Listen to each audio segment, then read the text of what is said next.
Good morning, everyone. February Regas, the Mayor of the City of Trenton, and welcome to beautiful Trenton Central High School. At this time, we're going to bring on Trenton Central High School's amazing ROTC. We're going to do the presentation of the colors and the pledge of allegiance.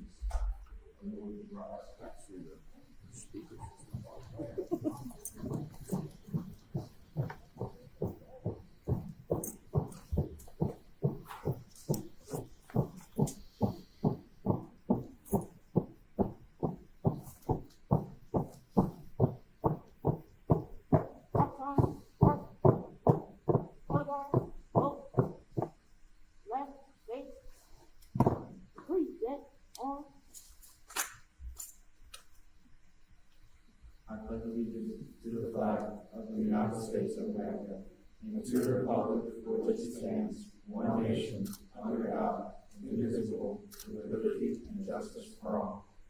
Order on right face and have to forward.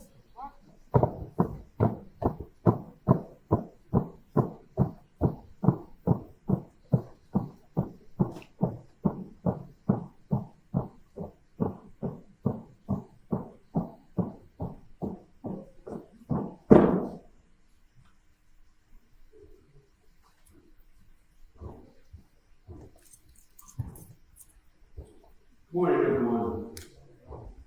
Today is really an exciting day for the City of Trenton, not only because we were able to effectuate this grant, but it really is for the next generation of Trentonians, and that's the students of TCNJ, who will really be here on the ground floor of this amazing project.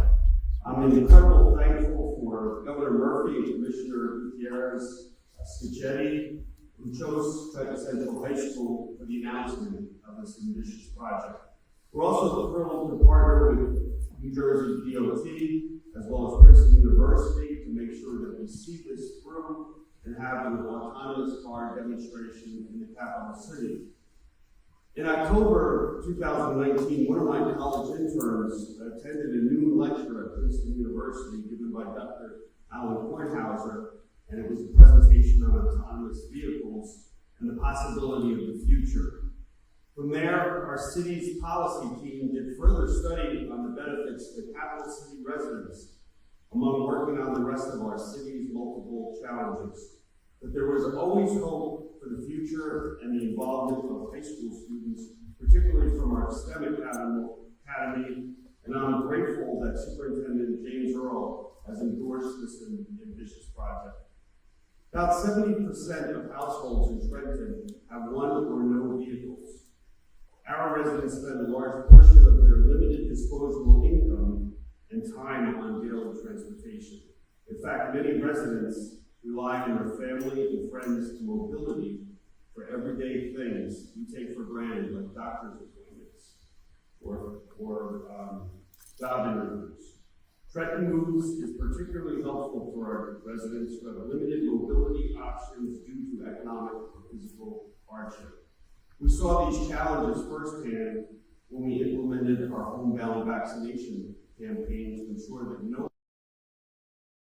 one was left behind on the vaccine rollout. Hopefully, the Trenton Moves and the autonomous vehicles that will come in the capital city have the freedom to travel for essential services on their own. And also, it's more likely that a high school student will be in a self-vehicle than our generation. Affordability is key for a city like Trenton, and this project aims to have much lower fares than traditional taxis or ride-hailing services. This project also contributes to the greening of our city by improving the air quality in one of the state's most densely populated areas. Our hope is that all 100 vehicles expected for this demonstration project in Trenton Moves will be battery powered and zero emissions. In the end, this project has the potential to turn one of Trenton's greatest weaknesses into one of its biggest strengths.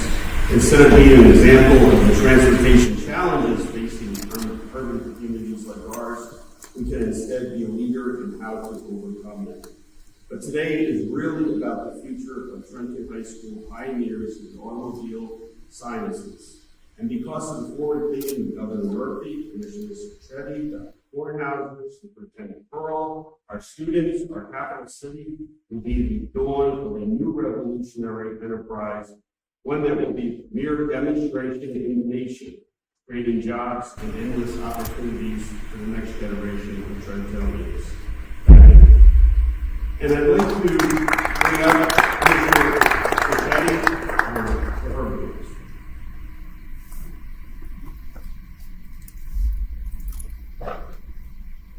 Thank you, Mayor, and good morning. This is truly a glorious day. But as much as this project is focused on transportation, it really focuses about the quality of your lives and the lives of so many others. As the mayor said, it's difficult to live in a world that may only be a few blocks, maybe a neighborhood, and not necessarily have the freedom to access so much of the world around you.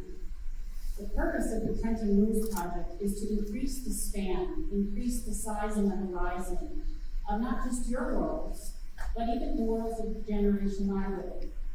As we know today, many seniors have difficulty getting far on their own.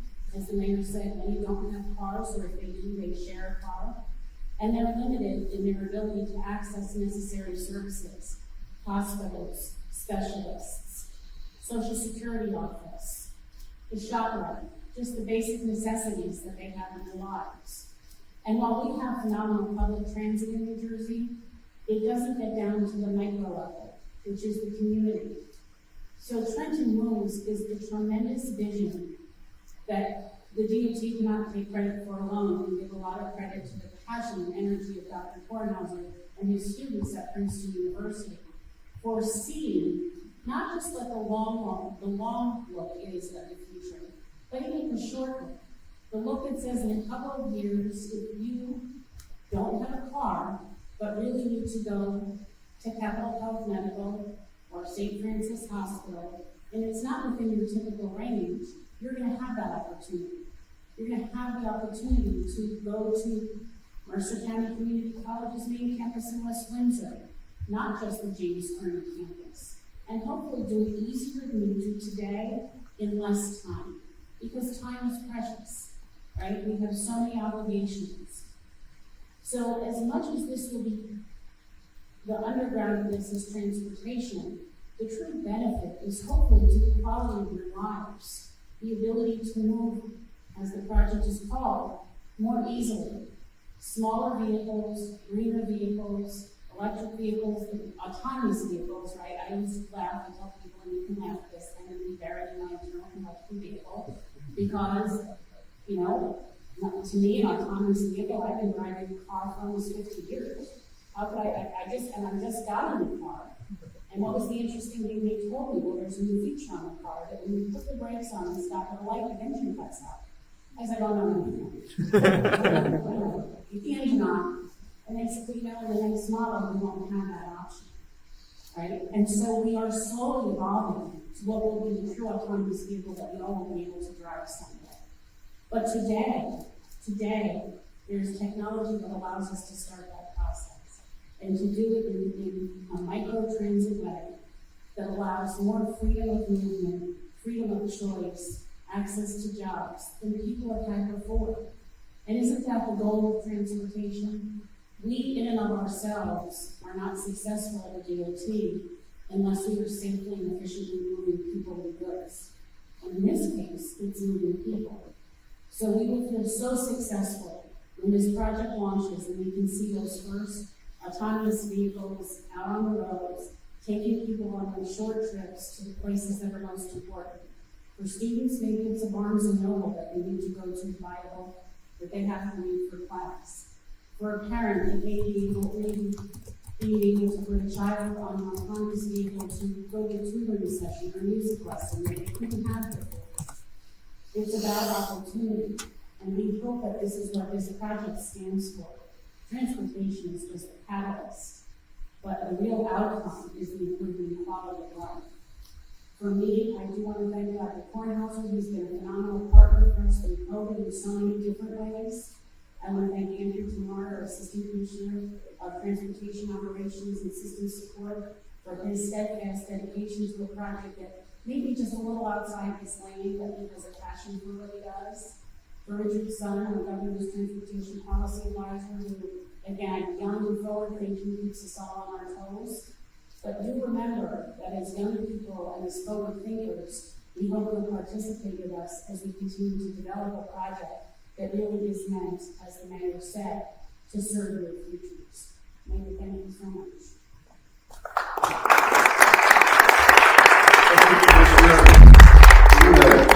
Our rock star school superintendent, James Earl, who's really been a tremendous help and assist because we really couldn't do it without the education and the partnership with the next generation.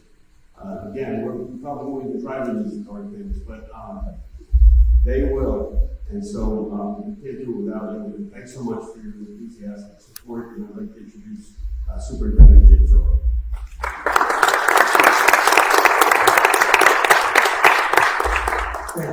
Thank you so much. This Trenton Moves team reached out to me, Rick and Victor and the team, and met the first time as a science major. You can just imagine how excited I was. Technology has been included in this. And I didn't even think about transportation. I thought immediately, can I build it? You know, and so thinking about my own selfish needs and that just immediately, and then it turned to, oh wow, what could this mean for students? And we know what our limits are with transportation, the struggles we had, particularly during the time of COVID, and shortages in bus drivers and personnel to be able to transport young people. What could this mean for our students getting to and from school? And potentially during school, what opportunities can we leverage to improve education, getting to libraries, museums, and things like that around the city? So, boy, did my mind begin to spin. I was a yes from immediately. I think it's going to be critical to how we operate. The district will be prepared to leverage any type of support that we can provide so that our students can benefit from this. We've already asked, and I'm putting the ask out there, can we designate specific cars for this age level, and can it be secure? I'm thinking like an education person, safety, security, designation for students without adults and those types of things. And I know those are tremendous limits, but we're already thinking of how this can really drive getting our children to and from school. And we all know a 2.5-mile walk on a cold, rainy day can help you make the decision not to come to school. I believe this increases the challenge of being in attendance for many of our students. We certainly know that we want to connect families and parents, what that can do for families. So we have a parent meeting, we want to engage you in school opportunities. This may be that opportunity. So I see just tremendous opportunities for our children. I saw a couple of students shaking their heads about that cold, rainy walk, that opportunity. So I expect to see you speaking about this opportunity and promoting how it can benefit generations beyond me and you. So this is a great opportunity. I want to thank the mayor. I think the team, the Trenton MOVES team, the individuals who engaged me early on, Mrs. Grant, who is sitting in the audience, who started this conversation 2 years prior to my being here.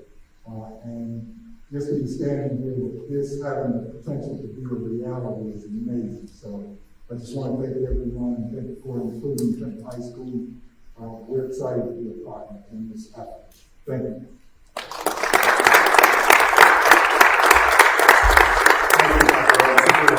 Introduce the rest of the guys, our county executive, Brian Hughes, economic development director, Seandra Daniels, and our school board member, Jeannie Weaver. I wanted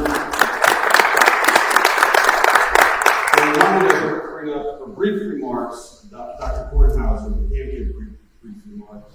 But he started, while he was telling me in 1975, he did a study about Trenton's mobility. And I was struck by when he could have picked any site in New Jersey or the world coming from Princeton University to push for this demonstration. And he chose really push for Trenton. It makes so much sense with the capital city. We're next door to DOT, and it's going to be such an exciting demonstration when it gets off the ground. But we couldn't have done it without the intellectual framework. And it's great that Trenton High School is partnering with Princeton University. Dr. Porter.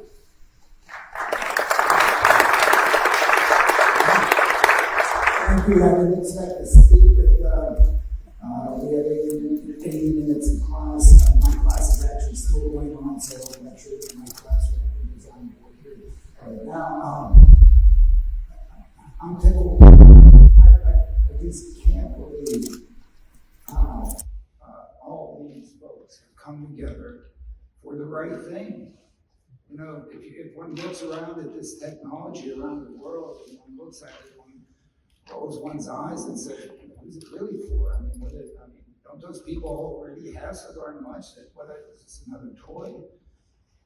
Whereas it has the opportunity to change lives, to improve lives fundamentally, give all of you opportunities you haven't even dreamed of yet.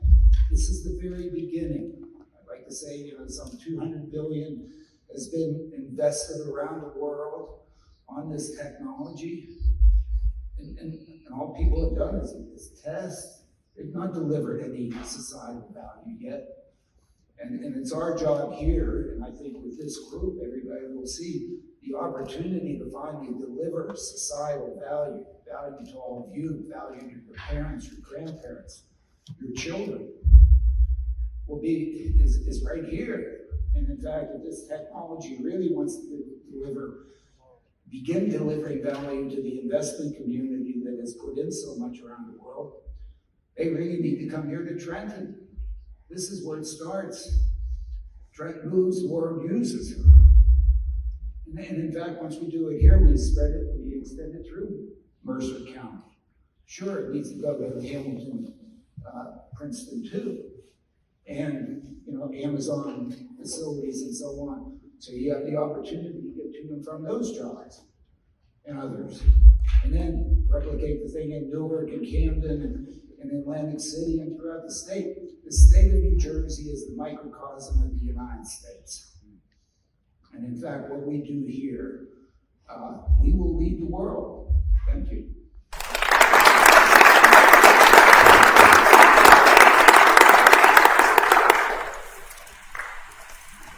We do have time for questions from the press and news. If you have any specifics. Can we explain how it's going to work and when it's going to be launched?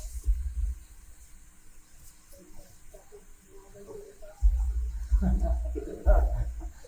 got to do the edits. I would rather have a commissioner because we need a responsible person up here. I wouldn't say that I'm the most responsible person. So to answer the question, I would say part of the grant money that's being provided to Trenton is going to be to develop those details, right? So the vision is that we will be able to, through kiosk, someone arrive, we will be able to put in information that says, I have to go to, I'm at Trenton High School, and I need to go to State Library. And a vehicle would then be dispatched here. It would pick up the student, it would know the route, and it would take them to the library. I am not the technical expert, but as the mayor said, if you have an hour and a half, you know, Dr. Kornhauser to go through the entire process with you. But it really would be, it would not act dissimilarly to some of the rideshare services you see today, but hopefully that it would be more cost effective and more direct. That's really the goal, right? So if I live at the towers at Broad Market, where I probably don't have a car, I think that's fair to say, and probably have never been 4 miles away from those towers easily to go to a ShopRite, I should be able to then from those towers, someone be able to take you to a ShopRite, right? It's really meant to expand the world of people whose lives have been circumscribed because of lack of simplified transportation. Because it would be on demand, they wouldn't be beholden to fixed route schedules, they wouldn't have to necessarily take transfers. I think as we continue to expand it through the county, we'll see a little different model. But the goal is hopefully within the next 2 years to be able to launch the first vehicles. We'll be doing a test at the DOT headquarters in New we have a very large parking lot in the back of our building, so we want to see it, and that's one of the benefits of having it here, because the mayor and Professor Cornhouse and the DOT team and the Trenton team and the school superintendent can come in and keep their eyes on it.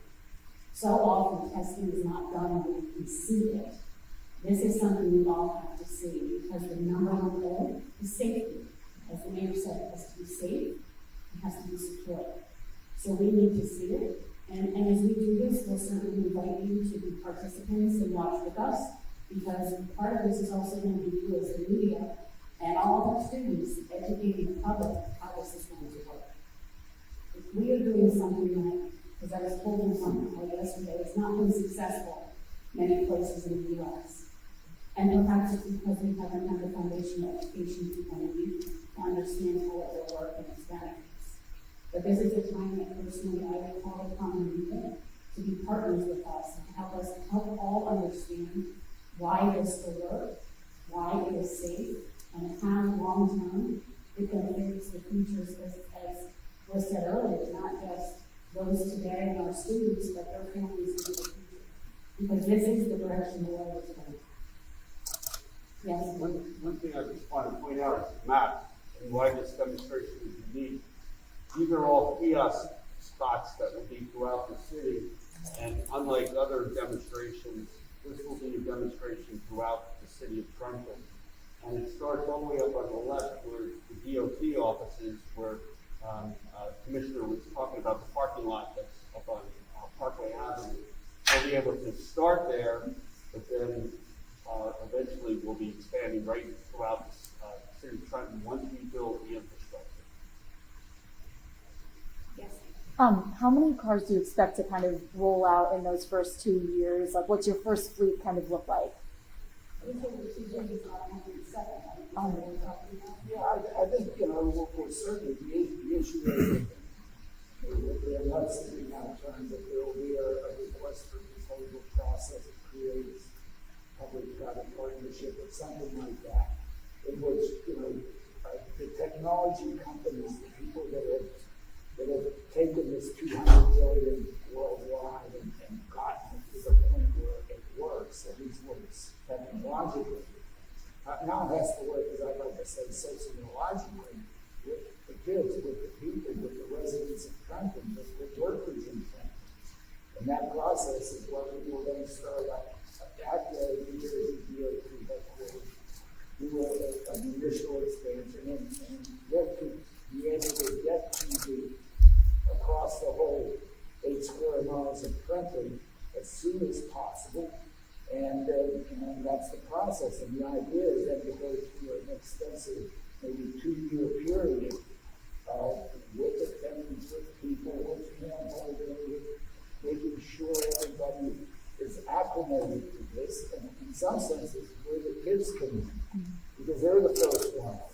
And maybe they're hopefully the least. And they'll jump on, and then they'll help the meet the nuts. And they'll help their parents, and they'll help their grandparents. And we can do this from the grassroots, from the people who are actually benefiting from this, as opposed to us standing up there and doing it for them.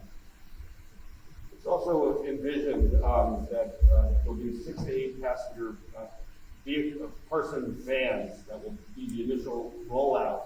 But Trenton High School, we reestablished the boat tech, and there's a auto shop with 7 bays. 6. And we can have them come in here for whatever they need. I don't know if they need oil changes or electric changes or charging. So that's how you can involve the students in the ground floor. Yes, sir. I think it's a great program, but social benefits, I don't think technology companies care about that, right? So how are you going to attract them? I mean, I think that's the key message, right, that I'm trying to give out is why should they come? So, I don't know that I would entirely agree that they don't care about social benefits, because if they don't, they are not going to be very successful in selling their product. I think that really will come at the time we develop the RFP and the requirements we put on them in terms of maintaining the social benefits. So there's, on this stage all by itself, there's tremendous leverage, right? Between the school superintendent, the mayor, Princeton University, the county executives, the Department of Transportation, the government, who really are working hard to make New Jersey both stronger and fairer and creating equity. Today, transportation in and of itself is not always equitable. We're trying to create that equitable model, and that will be the requirements that we put in jointly that will force these companies to understand that. That is really our responsibility for them, because as Dr. Kornhauser said, they invested a lot of money in developing this. They just so happens to deploy them in that. So if they're able to see the benefits of this, if they're able to be the company that first comes in and shows what they can do, then they're going to have opportunities other places. They're going to have an edge on their own competition. So I think that that's enough of an incentive for them to understand why the societal benefits are really the priority cost. Do you expect this one or multiple? We have no way to know that yet. We haven't gotten to the point of actually looking for the public-private partnerships. What we're hoping right now is we have a request for expressions of interest out and information, and so we're hoping from that to kind of understand what the market will look like. What has been the struggle getting buy-in, getting investment or implementation of the technology? What domestically? I don't know if that's the doctor or somebody else. What's been the struggle in getting? I just don't think there's been the impetus to do it. I don't think there's a struggle. I think if Dr. Kornhauser, to be honest with you, came to the DOT in the midst of COVID to partner with us to develop our electric charging network for our state-owned vehicles. So, the governor has mandated for us to convert our fleets to electric, which is a very important initiative. We couldn't necessarily figure it out on our own. We had a lot of students who went for internships because of COVID.